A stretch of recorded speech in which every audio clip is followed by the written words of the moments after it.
Hi guys, আৰাধনা কিচেনত ব্লগলৈ আপোনালোক সকলোকে স্বাগতম জনাইছোঁ। আশা কৰোঁ ভালে আছে, আমাৰো ভালেই। এতিয়া কৰোণা টাইমত এনেকুৱা তুলসী পাতটো সকলোৱে খাব লাগে। মই এটা তুলসী পাতৰ চচ বনাম, সেইটো আপোনালোকক লগত শ্বেয়াৰ কৰিম আৰু আশা কৰোঁ আপোনালোকে ভাল পাব। আৰু এইটো চচ আপোনালোকে চিংৰা, পৰঠা, ঘুগনি চুগনি আৰু আপোনাৰ যি মানে বস্তু বনাই আলু চপ টপৰ লগত খাব। আৰু এইটো ইমিউনিটি বঢ়োৱাটো সহায় কৰিব। তাৰ কাৰণে আমাৰ মানে চব ইনগ্ৰিডিয়েণ্টছে লাগিব। চাই লওঁ আহকচোন। এইখিনি তুলসী চাওকচোন, তুলসী পাত আৰু এয়া খেজুৰ, এয়া হ'ল আদা আৰু নহৰু, এইটো ভোট জলকীয়া আৰু এয়া কেঁচা জলকীয়া আৰু এয়া পিঁয়াজৰ ৰস, এয়া ধনিয়া গুড়ি, এয়া জিৰা গুড়ি আৰু চেনি আৰু নিমখ দি পেলাই মই এতিয়া বনাই আপোনালোকক লগ পাই আছোঁ। এতিয়া মই তুলসীৰ চচটো বনাবলৈ লৈছোঁ। এই কেৰাহীত অকণমান তেল দিছোঁ।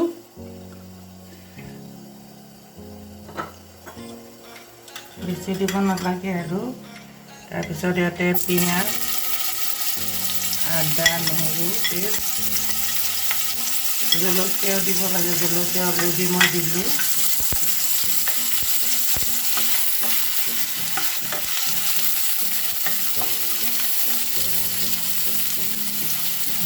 জিৰা গুড়ি এচামুচ, ধনিয়া গুড়ি এচামুচ,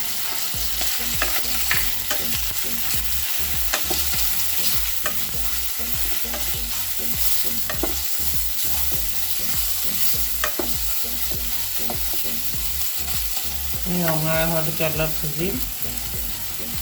এইখিনি তুলসীৰ পাতখিনি মই পেষ্ট কৰিছিলোঁ। ইয়াত মই খেজুৰ, কেঁচা জলকীয়া, তাৰপিছত নিমখ আৰু তেনেকৈ দি পেলাই মই খেজুৰটো ইয়াতে মিক্সি কৰি দিছিলোঁ। এতিয়া মই এইখিনি ভাজি লওঁ, ৰঙা হ'ব আৰু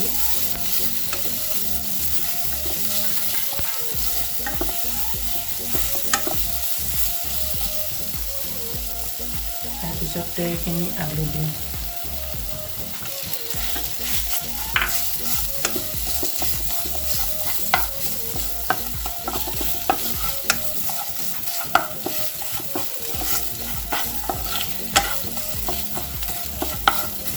নিমখ নিদিওঁ, মই নিমখ অলৰেডি মই পেষ্টখিনি চব একেলগে পেষ্ট কৰি দিলোঁ।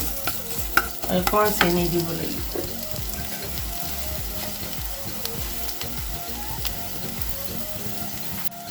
এয়া চেনি এচামুচ দিছোঁ।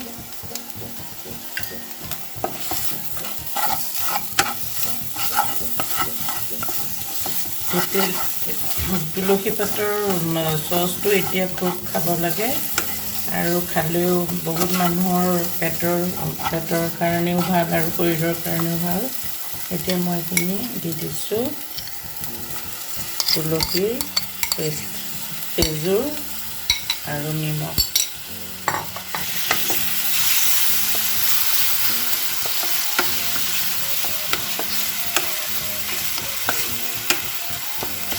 বহুত ধুনীয়া গোন্ধাই গৈছে, তাৰমানে তুলসীৰ হেৰিটো আহিছে, স্মেলটো।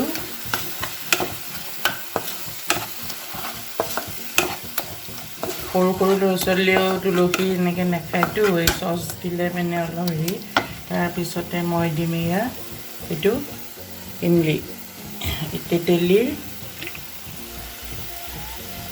অলপ দিম।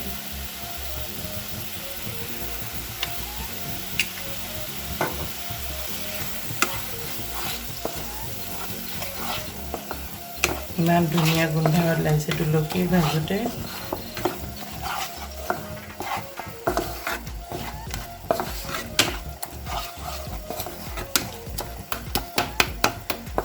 আপোনালোকক মই ক'বলৈ পাহৰিলোঁ, লাষ্টত ভিনেগাৰ অলপ দিব লাগিব। ভিনেগাৰ দি নমাব লাগিব বস্তুটো, তেতিয়া অলপ দিনলৈ খাব পৰা, বটলত ভৰাই থ'লে খাব পৰা যাব।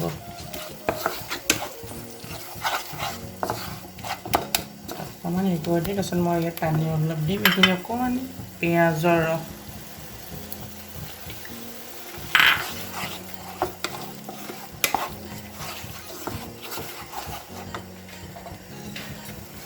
পানী দি দিলোঁ, দি লৈ পেলাই লাষ্টত অকণমান পিছত লগ পাইছোঁ আপোনাক। এইখিনি আমাৰ হৈ গ'ল। এতিয়া আমি অকণমান ভিনেগাৰ দিম, চাওক এই কাপেৰে অকণমান ভিনেগাৰ দিলে আপুনি থাকি যাব বস্তুখিনি, অলপ দিনলৈ ভালে থাকিব। এয়া আমাৰ তুলসী পাতৰ চচ তৈয়াৰ ৰেডি। আৰু আপোনালোকে খাই চাব আৰু ট্ৰাই কৰি চাব ৰেচিপিটো। তুলসী পাতৰ এইটো ৰেচিপিটো আপোনালোকে ট্ৰাই কৰি চাব আৰু খোৱাৰ কাৰণে উপযোগী এইটো তুলসী পাতৰ চচ। এতিয়া মই বটলত ভৰাই থ'ম, দুদিনমানৰ পিছত খাবলৈ ভাল হ'ব। এইটো আপোনালোকে ট্ৰাই কৰিব আৰু ভাল পালে লাইক, কমেণ্ট, শ্বেয়াৰ, ছাবস্ক্ৰাইব কৰিব। আজিলৈ ব্লগটো এটা সামৰিব। Bye bye.